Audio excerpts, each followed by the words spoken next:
renforcer également les capacités des entreprises locales à offrir un cursus de formation technique et professionnelle complet et inclusif. Et lorsque nous parlons d'entreprises, qui de mieux que le GECAM, le groupement des entreprises du Cameroun, l'organisation la plus représentative du secteur privé dans notre pays, pour avoir droit de citer. Je vous invite à ce propos à suivre maintenant l'allocution du représentant du GICAM, du GICAM francophonie, pour son allocution. Je vous prie de l'ovationner.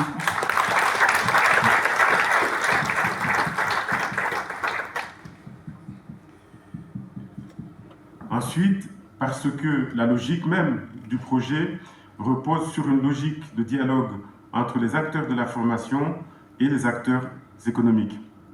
C'est la clé pour que les compétences acquises par les jeunes répondent précisément aux besoins du marché du travail. Je me réjouis que les acteurs économiques privés camerounais aient eux aussi joué le jeu et se soient inscrits pleinement dans ce dialogue. Je salue la présence du président du groupement interpatronal du Cameroun, M. Célestin Tawamba. Je sais par aujourd'hui répondre directement à leurs demandes pour une meilleure adéquation entre offre de formation et besoins du secteur productif. Je me félicite également de reconnaître en Forum Pro 237 une déclinaison concrète des engagements du dernier sommet de la francophonie qui s'est tenu en France à Villers-Cotterêts en octobre dernier. Son thème était Cette cérémonie, vous l'avez compris, c'est un fonds qui va donc assurer la formation inclusive pour permettre que les formations soient en adéquation. Mise en œuvre. Et du coup, nous perdons tous les avantages comparatifs liés donc à cette forme de formation. Le collaborateur et moi-même, nous avons senti la nécessité de faire le tour du monde pour savoir qu'est-ce que c'est la formation par apprentissage, quels en sont les avantages. Et puis, je rencontre donc le gouvernement de l'importance et du rôle de la formation par apprentissage. Le gouvernement a jeté donc son dévolu sur la France pour la mise en place de ce mode de formation.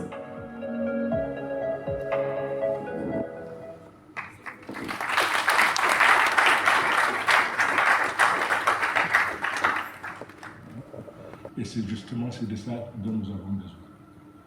Excellence, Monsieur le Ministre, je m'excuse de cette improvisation parce que ça ne figure pas dans mon discours, je n'ai que 10 minutes. Alors voilà, jeune ingénieur et autres, vous êtes le Cameroun d'aujourd'hui et de demain parce que c'est à vous de créer les richesses et des emplois à travers la formation professionnelle qui est aujourd'hui complète dans toute sa forme. Monsieur le ministre de Madame la conseillère de la coopération, action culturelle, Monsieur le conseiller adjoint de la coopération et d'action culturelle, Madame la directrice des initiatives en faveur de la jeunesse.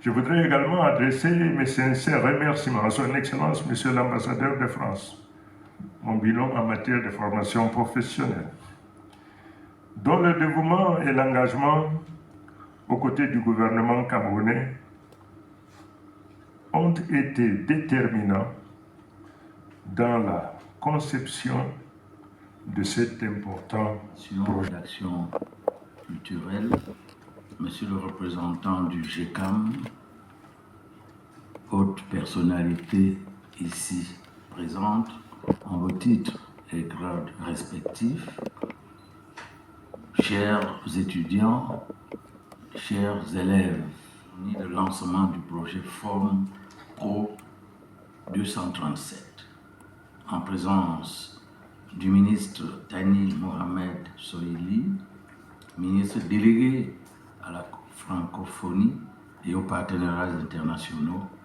à qui je souhaite naturellement la bienvenue et un très agréable séjour au Cameroun.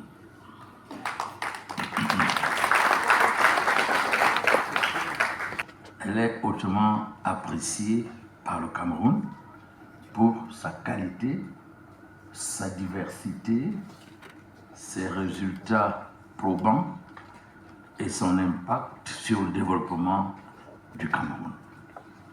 Ces coopérations constituent la France dans le domaine de l'éducation et de la formation, dans la mesure où celle-ci est mise en œuvre par une multiplicité des acteurs, allant des États eux-mêmes, en passant par les collectivités territoriales décentralisées, les chambres consulaires, la société civile, les établissements de formation et les universités de la formation. L'éducation de base, c'est l'école primaire chez nous, maternelle et primaire, l'enseignement secondaire, dont Madame la ministre est présente, la formation professionnelle et l'enseignement supérieur, naturellement. Je constate avec satisfaction que les appuis directs ou indirects de la France à travers les organisations internationales, UNESCO, UNICEF, AUF, etc., en faveur du secteur de l'éducation et de la formation au Cameroun, sont parfaitement alignés au fil du temps sur les politiques et les stratégies nationales de développement du secteur de l'éducation et de la formation, déposée de cette coopération gagnant-gagnant entre Paris et Yaoundé. Tel est le cas, pour ne citer qu'un aspect de cette coopération riche, dense et diversifiée, tel est le cas du projet Form Pro 237. Je voudrais me risquer, je suppose, forme pour formation, c'est bien ça, pro pour professionnel et 237 parce que c'est l'indicateur téléphonique ou l'indicatif, il y a une petite nuance téléphonique du Cameroun. Bon, je dis donc que c'est un condensé d'une réalité qui nous comble de joie et de bonheur et qui est lancé aujourd'hui et est focalisé sur l'employabilité des jeunes. Je rappelle aussi que le 27 octobre 2023, à l'ambassade de France au Cameroun, j'ai été présent au lancement du projet Start-up 237 qui permet d'encourager 100 projets innovants des jeunes entrepreneurs camerounais. Constitue la pierre angulaire des politiques de développement du secteur de l'éducation et de la formation, particulièrement actuellement mises en œuvre au Cameroun. Dans le secteur de l'éducation et de la formation, la SND 30 qui sont dispensées. La qualité qui doit permettre à notre système éducatif d'être concurrentiel au plan planétaire. Qu'on ne dise pas, ça c'est un diplômé tropicalisé ou tropical, mais qu'on dise, voilà un diplômé. La qualité étant en phase avec les normes universelles de la science, théorique et pratique. C'est un binôme qui est 50%, 50%. Actuellement, grâce au système LMD, licence, master, doctorat, en vigueur au Cameroun depuis 2007, nous avons donc ce que nous appelons, ce que le système LMD appelle la formation en alternance. On peut l'appeler, on l'appelle dans le secondaire, l'apprentissage par compétence. C'est quasiment le même champ sémantique, c'est la même notion. Alors avec cela, donc, les enseignements sont de plus en plus professionnalisés, en moi-même de pouvoir utiliser ces connaissances pour créer des emplois et créer de la richesse. La question essentielle aujourd'hui dans le système éducatif camerounais, fut-il primaire, secondaire, professionnel, supérieur, cette question n'est plus le fameux « que sais-je » de Montaigne, mais que sais-je faire avec mes mains, avec mes pieds, avec ma tête, avec tout mon corps, avec toute l'intelligence dont ces jeunes sont dotés, ces jeunes ici présents. sont dotés. Ils sont dans l'ensemble des êtres géniaux, des êtres talentueux, mais qui ne sont pas supérieurs. Ces êtres, ces enfants talentueux et très doués auront donc la possibilité de devenir à l'avenir non seulement compétents, uniquement sur l'importance du paradigme de l'employabilité et de l'entrepreneuriat des diplômés dans le contexte de l'environnement général du marché du travail et de l'emploi au Cameroun. Cet environnement est un important défi pour l'ensemble du système éducatif. Tenez, écoutez bien, les dernières enquêtes de l'Institut national de la statistique du Cameroun indiquent que les emplois se répartissent au Cameroun en emplois informels 86,32%. Ce qu'on appelle prosaïquement au quartier la débrouillardise. Et les gens se débrouillent. C'est un mot un peu ordurier, mais je m'en excuse dans ce milieu fort sélect d'employer un tel terme prosaïque. C'est la débrouillardise. C'est-à-dire, je fais ce que je peux. Et comme on dit au Cameroun, on va faire comment alors? On se débrouille.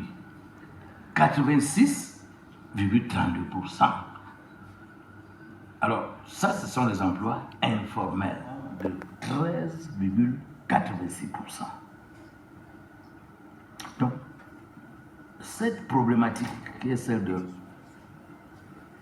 Forme Pro 237 et qui est également celle du système éducatif camerounais dans son ensemble, n'est pas une problématique éthérée, une vue de l'esprit. Elle s'enracine dans les problèmes réels de l'économie camerounaise. Sont créés actuellement dans le secteur informel. La majorité des jeunes se retrouvent ainsi piégés, quelque intelligents qu'ils soient. Ils sont tous, je l'ai dit, très intelligents, mais ils sont piégés par ce système. Ce vieux système qui date de Mathusalem. Et avec leur intelligence, est-ce qu'ils doivent être orientés vers la débrouillardise, l'informel? Ce n'est pas pour diaboliser l'informel, qui participe également à la maximisation de notre PIB. Pas du tout, je ne le diabolise pas. Mais je dis que nos enfants méritent mieux. Donc la majorité des jeunes se retrouvent ainsi piégés dans un entrepreneuriat de faibles revenus et des emplois non décents et réduit par ailleurs les recettes fiscales de l'État.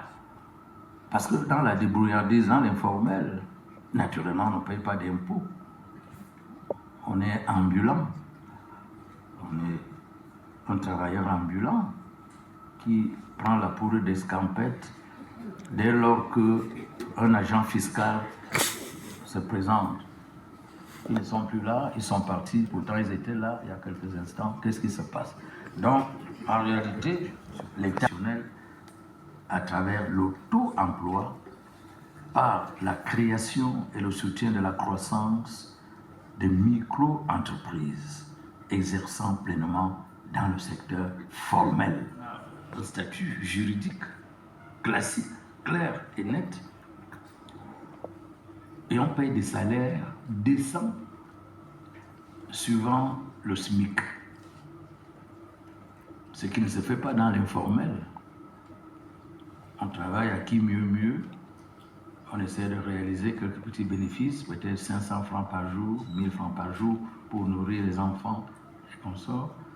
Mais ce n'est pas de cet emploi-là dont rêvent les enfants. Alors que ce n'est pas pour aller frapper à la porte de la fonction publique. Ça, c'était la première époque de l'université camerounaise. La première, nous sommes aujourd'hui à la 3e ère. C'est pour, grâce à l'acquisition des compétences et à l'appropriation des savoirs, c'est pour pouvoir créer vous-même vos entreprises. Vous en êtes capable. La demande sur le marché de l'offre, la demande est très forte.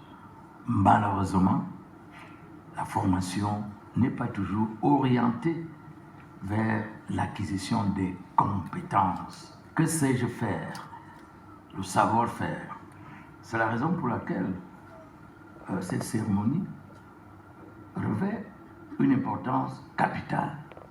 Et je remercie de tout cœur la République française pour cette initiative essentielle qui va s'ajouter à ce qui se fait déjà dans les universités, dans l'enseignement secondaire, acquisition, apprentissage par compétences, dans réellement ces compétences pour que s'ils sortent du système éducatif avec au sein le CEP, certificat d'études primaires, ils puissent créer leurs entreprises, évidemment, à leur niveau qui est le niveau de l'éducation de base. En ce qui concerne l'enseignement supérieur, cette évolution est désormais entrepreneuriale, qu'il s'agit de dévaluer la formation. Pas du tout. On ne dévalue pas la formation, parce qu'on a besoin également de cet entrepreneuriat universitaire. Cette loi se donne donc pour ambition de transformer les universités camerounaises en universités entrepreneuriales à la formation.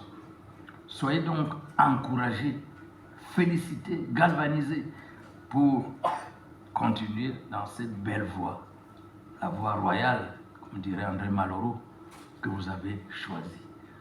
Continuez dans cette voie. J'apprécie donc à sa juste valeur, pour mieux la magnifier, pour mieux les magnifier, gloser, conjecturer. Je crois qu'aujourd'hui les choses changent. J'ai là, je vois le directeur de l'IUT, il est là. Il faut aller à Douala.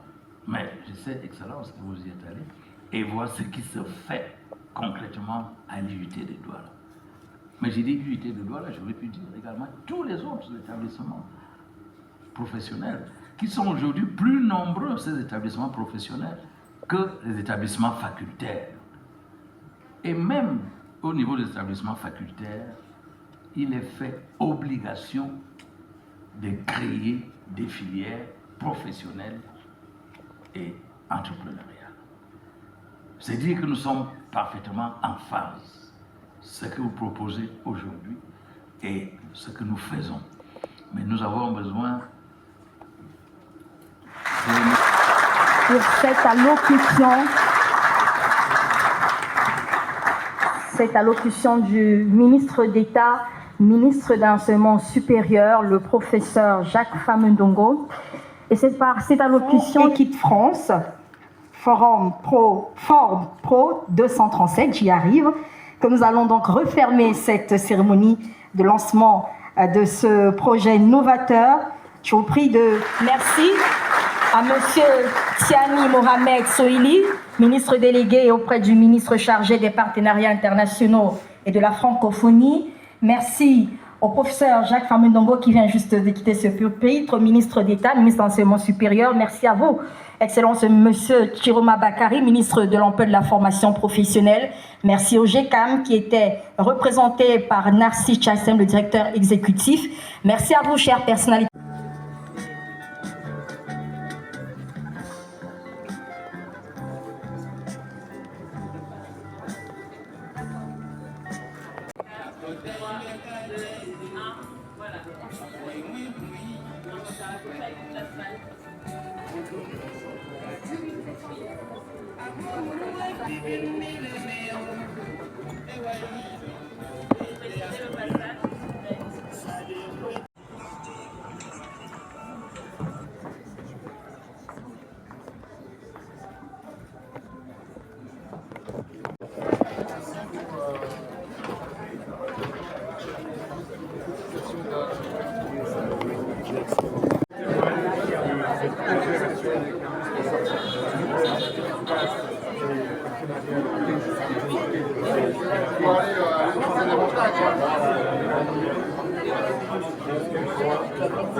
qui consiste à adapter les formations aux besoins.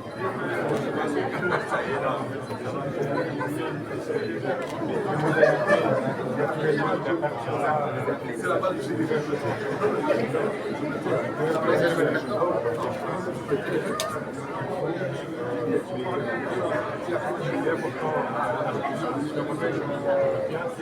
cette coopération formidable.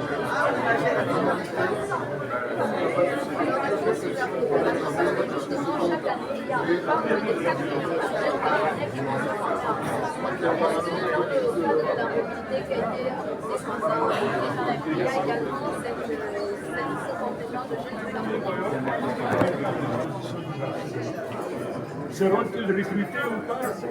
Nous ne pouvons rien. Parce que la formation qu'ils ont reçue, elle est lacunaire par rapport à la formation. Je profite donc de l'occasion pour dire l'importance de la formation par apprentissage. La formation par apprentissage, c'est deux choses. Vous avez d'abord un centre qui dispense le savoir théorique d'un apprenant. Une fois que ce savoir théorique est dispensé, l'apprenant va dans un atelier, dans une entreprise. Et dans cette entreprise, il y a un maître de l'apprentissage.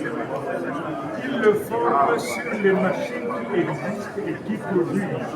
Tel n'est pas le cas dans le centre de formation professionnelle classique.